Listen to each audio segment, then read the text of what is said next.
Senhor, nosso Deus e Pai, eis-nos aqui, Senhor, mais uma vez, nas primeiras horas dessa manhã, te buscando, Senhor, nessa nova jornada que se inicia.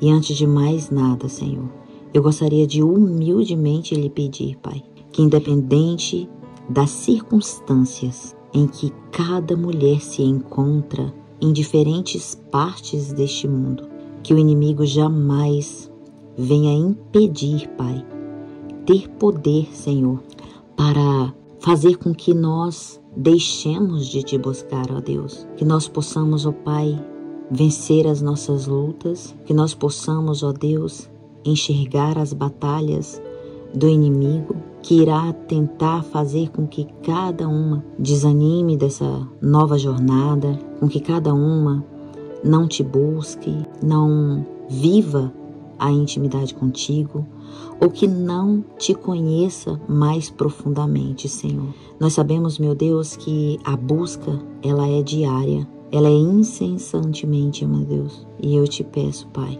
que desde já, Senhor, que o Senhor quebre as forças do maligno, Pai, e que o Senhor nos dê a vitória em mais uma jornada. Te peço, meu Deus, que o Senhor abra as nossas mentes para o estudo da Tua Palavra, que o Senhor esteja conosco, que o Senhor se faça presente em nome de Jesus. Amém, Senhor.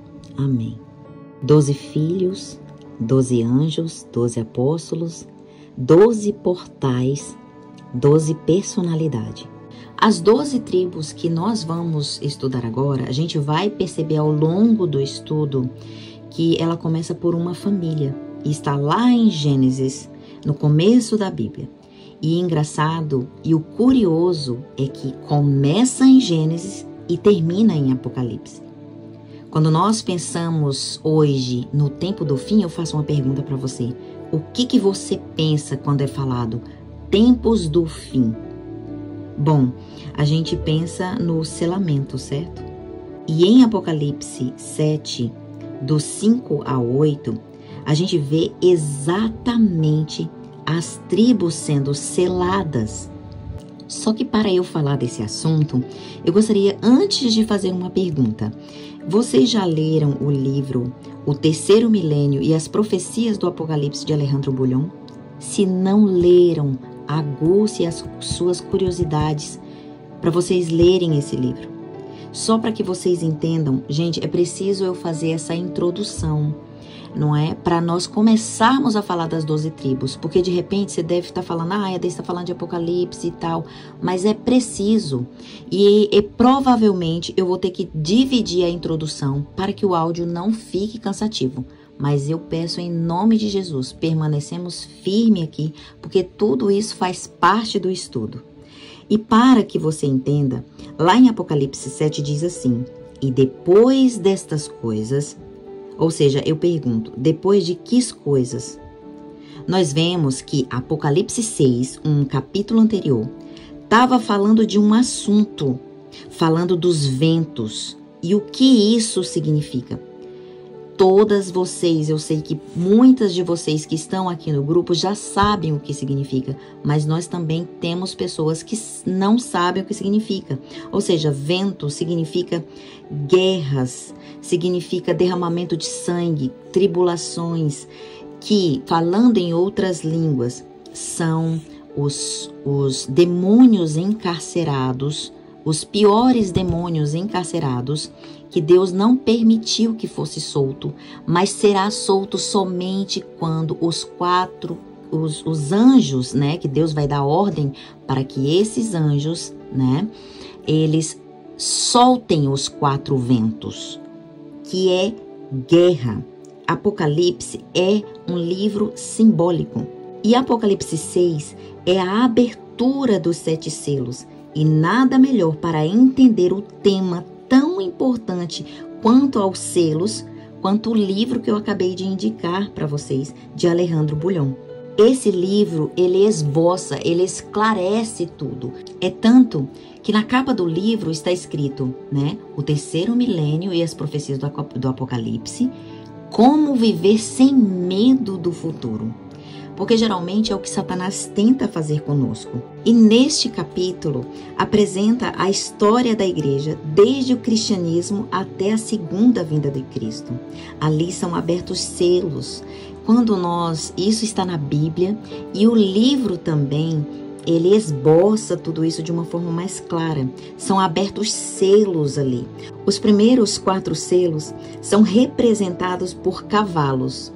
O primeiro cavalo é o cavalo branco, que representa a igreja primitiva, a igreja apostólica, a igreja pura, a igreja que os grandes heróis do passado fez parte, como Paulo, Pedro, João, que inclusive foi quem escreveu o Apocalipse. O segundo cavalo é o cavalo vermelho, que representa a igreja, só que agora com doutrinas falsas, uma igreja perseguida pelo Império Romano. Já o terceiro selo é o cavalo preto, que representa o paganismo, entrando e mesclando uma igreja que ela era pura.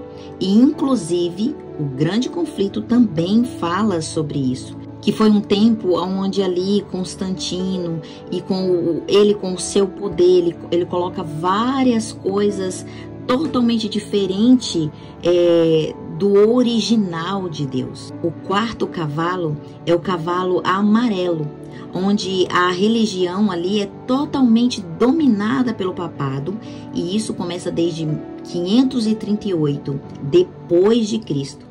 O momento da reforma protestante, o tempo da Idade Média e do sofrimento.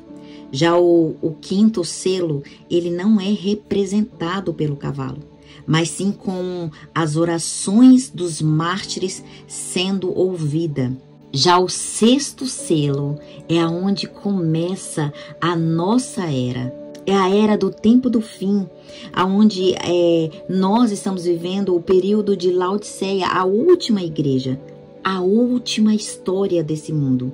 E esse período da história começou em 1555, no exato momento do terremoto de Lisboa.